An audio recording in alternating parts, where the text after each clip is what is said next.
चलो अब शांत रहो। देखो, कल पढ़ लिए थे तत्व के बारे में। तत्व क्या होता है ना, क्या होता है बताओ, याद है क्या होता है तत्व?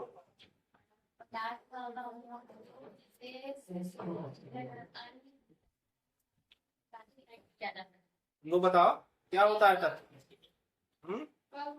तुम नहीं आए थे और जो लोग आए थे वो बताएं तत्व क्या होता है।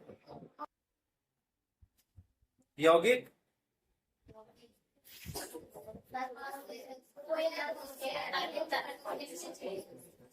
मिश्रण,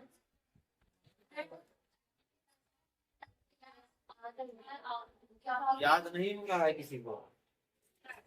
पदार्थ संरचना के बारे में पढ़ लिए थे। पदार्थ की संरचना, पदार्थ बनता कैसे है। पदार्थ जो है परमाणुओं से मिलकर के बना होता है। किसी भी पदार्थ का सबसे छोटा कण माना जाता है परमाणु।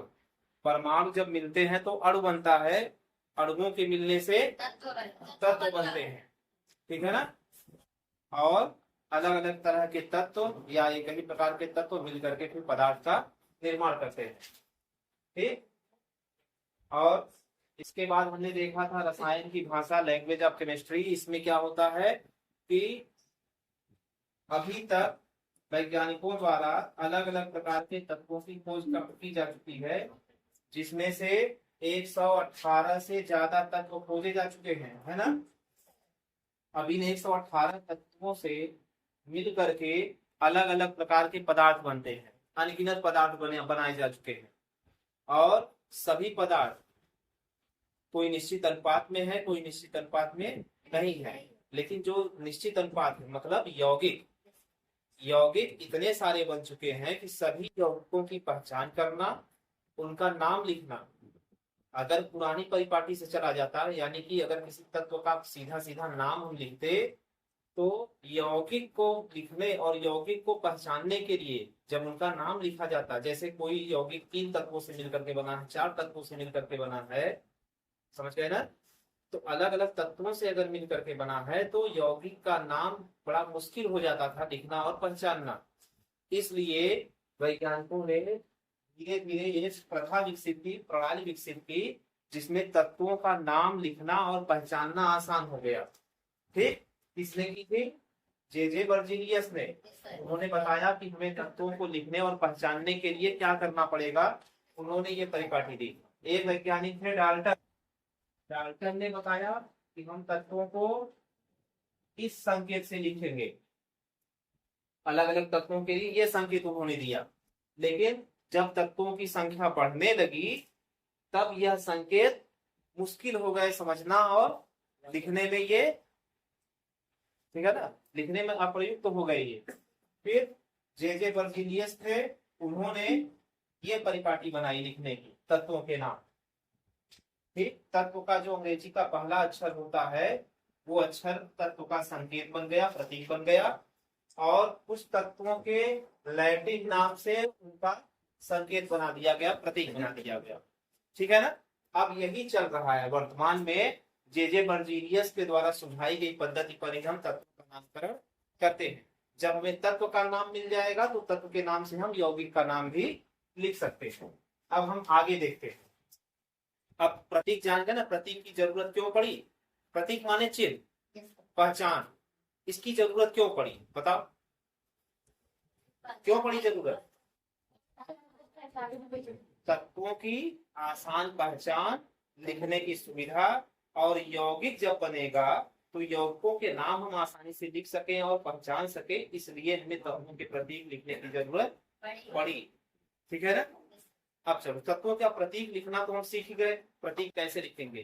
कुछ तत्वों के लैटिन नाम से लिखा जाएगा और कुछ तत्वों के नाम का पहला अक्षर लिया जाएगा, और कुछ तत्वों के नाम का पहला अक्षर कैपिटल लेटर में और अगला अक्षर स्मॉल लेटर में लिया जाएगा। समझ गए यहाँ तक? ठीक, अब आगे देखते हैं।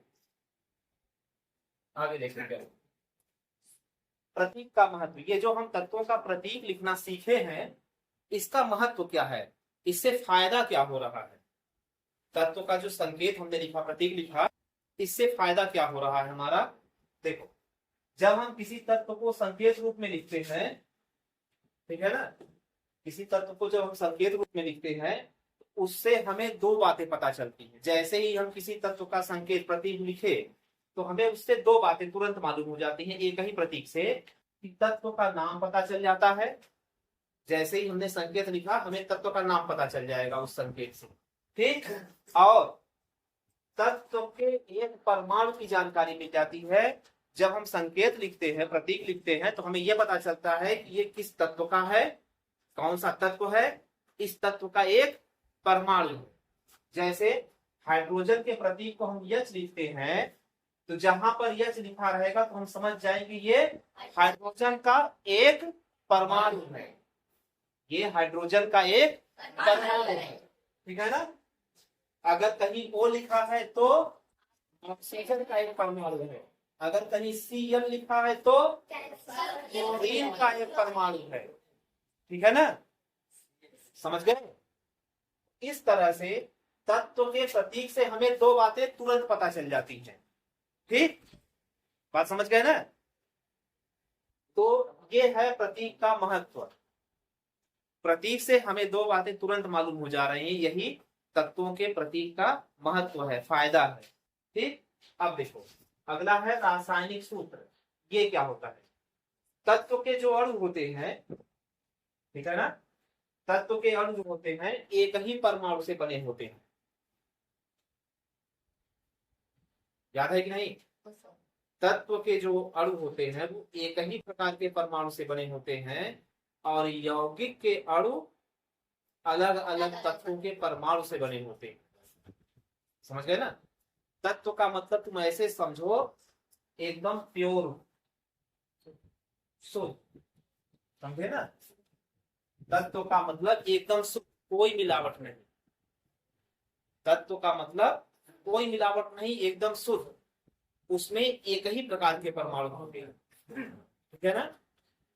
जैसे गेहूं है, अगर गेहूं में चावल के दाने मिल गए तो वो यौगिक हो गया, लेकिन अगर गेहूं है शुद्ध, उसमें कोई और दाना, कोई किसी और प्रकार का अन्न नहीं मिला है, तो तत्व माना जाएगा। गेहूं को तत्व मत करना, हम उदाहरण बता रहे हैं, क्योंकि गेहूं में कोई मिलावट नहीं है, सभी गेहूं के दाने एक ही प्रकार के हैं, एक ही आकार के हैं, एक ही रंग के हैं, एक ही वजन के हैं सभी दाने, तब वह तत्व हो जाएगा। ऐसे ही तत्व जो होते हैं किसी भी तत्व में एक ही प्रकार के परमाणु होते हैं, किसी और पदार्थ के परमाणु नहीं रहेंगे, समझ गए बात। और कुछ अणुओं में, अब ये समझो, तत्व में तो एक ही प्रकार के परमाणु होंगे, ठीक, लेकिन कुछ ऐसे पदार्थ होते हैं जिनके परमाणु में, जिनके अणु में एक परमाणु, दो परमाणु, किसी में तीन परमाणु, या किसी किसी में तीन से अधिक परमाणु होते हैं। जैसे हाइड्रोजन अगर हमको लिखना है तो हम H2 लिखते हैं, इसका मतलब ये हाइड्रोजन का एक अणु है, परमाणु से मिल करके तब अणु बनता है, ठीक है ना। दो हाइड्रोजन के परमाणु मिलेंगे तो एक अणु बनेगा। H2 अगर हमने लिख दिया, इसका मतलब ये हुआ कि हाइड्रोजन के एक अणु में दो परमाणु हैं, ये चीज, ठीक है ना, समझ गए बात। एक होता है O3, इसको ओजोन बोलते हैं, यानी कि ओजोन गैस जो है उसमें ऑक्सीजन के तीन परमाणु हैं। और O2 क्या है, ऑक्सीजन है, ये ऑक्सीजन है और ये ओजोन है। ऑक्सीजन में कितने परमाणु हैं, ऑक्सीजन के दो, और ओजोन गैस में ऑक्सीजन के कितने परमाणु हैं, तीन परमाणु हैं, समझ गए ना। तो यही बात यहाँ कह रहा है कि कुछ अणुओं में एक परमाणु है, जैसे हीलियम, हीलियम में एक ही परमाणु से अणु बन गया, और नियान, ठीक है ना, नियान भी एक ही परमाणु से बन गया, ठीक है ना। और हाइड्रोजन हो गया, ऑक्सीजन हो गया, ये दो परमाणु से बन गया। ओजोन तीन परमाणु से बना। कुछ ऐसे होते हैं जो तीन से अधिक परमाणु से बनते हैं, ठीक है ना। SO4 यौगिक है, तत्व तो नहीं है, सल्फर और ऑक्सीजन मिल गया उसमें, ठीक है ना, दो तत्व मिल गए, वो यौगिक हो गया, समझ गए बात। खिचड़ी तत्व है कि यौगिक है, मिश्रण है। खिचड़ी चावल पका हुआ, बताओ किसका उदाहरण मानो? एक ही प्रकार के हैं, बिल्कुल सही बोल रहे हैं, ठीक है। बिल्कुल सही। इस तरह से चावल डाले गए हैं ना। चलो देखो, ये समझ गए ना। कुछ तत्व ऐसे होते हैं जिनमें एक ही परमाणु होंगे, किसी में 2 परमाणु होंगे, किसी में 3 होंगे, किसी में 3 से ज्यादा के होते हैं, 3 से ज्यादा वाले भी होते हैं। तो ठीक है ना, बनेंगे। बात समझ गए। जैसे सल्फर, सल्फर के एक अणु में 4 परमाणु होते हैं, S4 लिखा जाता है। ठीक है ना। फास्फोरस जो होता है P, फास्फोरस के एक अणु में 8 परमाणु होते हैं, P8 लिखा जाता है इसको। ठीक है ना, बात समझ गए। अब देखो, यौगिक का एक अणु विभिन्न परमाणुओं से मिलकर बना होता है। ये बात समझो, यौगिक का एक अणु विभिन्न परमाणुओं से मिलकर के बना होता है। जैसे अगर हम उदाहरण लेते हैं CO2, ये क्या है? Carbon dioxide. ये यौगिक का एक अणु है, कार्बन डाइऑक्साइड का एक अणु है। इसमें कार्बन के परमाणु है और ऑक्सीजन के परमाणु है। अब इस बात को इससे जोड़ करके देखो, यौगिक का एक अणु, यौगिक है ये, कार्बन डाइऑक्साइड यौगिक है। इस यौगिक का एक अणु अलग अलग परमाणुओं से मिलकर बना होगा। तो कोई भी यौगिक होगा अलग अलग परमाणुओं से ही मिलकर के बनेगा। समझ गए बात। नीचे देखो, नीचे क्या है? तत्व अथवा यौगिक के अणु सूत्र को उनमें उपस्थित विभिन्न परमाणुओं के प्रतीक के रूप में लिखने को ही रासायनिक सूत्र कहते हैं। ये जो हेडिंग है अपना, रासायनिक सूत्र क्या है कि जो यौगिक होता है, तत्व होता है, उस तत्व या यौगिक का जो हम प्रतीक लिखते हैं, उस प्रतीक से जब हम यौगिक का या तत्व का नामकरण करते हैं, प्रतीक को लेकर के, उसी को रासायनिक सूत्र कहा जाता है। ठीक है ना। जैसे एक अम्ल है हाइड्रोक्लोरिक अम्ल, ठीक है ना, हाइड्रोक्लोरिक अम्ल, समझ गए। ये बना होता है हाइड्रोजन से और क्लोरीन से, हाइड्रोजन और क्लोरीन से। ठीक, हाइड्रोजन का प्रतीक H होता है, क्लोरीन का प्रतीक Cl होता है। जब ये दो अलग अलग तत्व है ना, तो हमने देखा तत्व का प्रतीक, तत्व अथवा यौगिक के अणु सूत्र को उनमें उपस्थित विभिन्न परमाणुओं के प्रतीक के रूप में, तत्व को हमने इस प्रतीक के रूप में लिखा हाइड्रोजन को, क्लोरीन तत्व को हमने Cl प्रतीक के रूप में लिखा। जब इन दोनों को मिलाया गया तो ये बन गया HCl। इसको क्या कहेंगे? हाइड्रोक्लोरिक अम्ल। हाइड्रोक्लोरिक अम्ल हिंदी में इस तरह से लिखा जाएगा और प्रतीक के रूप में इस तरह से लिखा जाएगा। यही है रासायनिक सूत्र। ये हाइड्रोजन को H लिखना, क्लोरीन को Cl लिखना और हाइड्रोक्लोरिक अम्ल को HCl लिखना, यही रासायनिक सूत्र है। जब हम तत्व या यौगिक को उनके प्रतीकों के नामकरण से लिखते हैं, इसी को रासायनिक सूत्र कहा जाएगा। अब समझ गए बात, रासायनिक सूत्र क्या है?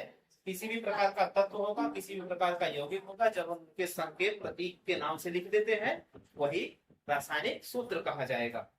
रासायनिक सूत्र देखकर हम बता सकते हैं कि अमुक तत्व, जो भी तत्व या यौगिक हम लिखेंगे, उसमें कितने तत्व और कौन से तत्व के परमाणु हैं। जैसे हमने लिखा SO। अब इस सूत्र को देख करके तुम बता सकते हो कि इसमें कौन कौन से तत्व मिले हैं और किस तत्व के कितने परमाणु मिले। अगर इसी को हम लिखे ऐसे पुरानी पद्धति से, सल्फर डाइऑक्साइड, ये पुरानी पद्धति है, तो क्या इसको देख करके तुम बता सकते हो कि इसमें कौन कौन से तत्व होंगे या इस तत्व के कितने परमाणु होंगे? यहां से गिनती हो सकती है। ये छोटा सा है, ये छोटा सा यौगिक है। अगर कोई बड़ा यौगिक होगा जिसमें 4-5 मिले होंगे, उनका नाम भी काफी बड़ा होगा, उनको देख करके तुम नहीं बता सकते नाम से कि कौन कौन से तत्व हैं या किस तत्व के कितने परमाणु, नहीं बता सकते। लेकिन इसको देख करके तुम बता सकते हो। बताओ इसमें कितने कौन कौन से तत्व हैं, कितने परमाणु हैं। ऑक्सीजन 2 परमाणु। इसको देख करके आप बता सकते हैं कि इसमें 2 तत्व मिले हुए हैं, सल्फर और ऑक्सीजन। सल्फर का 1 परमाणु है और ऑक्सीजन के 2 परमाणु मिले हुए हैं। लेकिन इसको देख करके आप नहीं बता सकते। तो रासायनिक सूत्र लिखने का यह फायदा है कि हम रासायनिक सूत्र लिखने पर हम पहचान सकते हैं कि कौन कौन से तत्व मिले हैं, किस तत्व के कितने परमाणु मिले हुए हैं। ठीक है, यही फायदा है।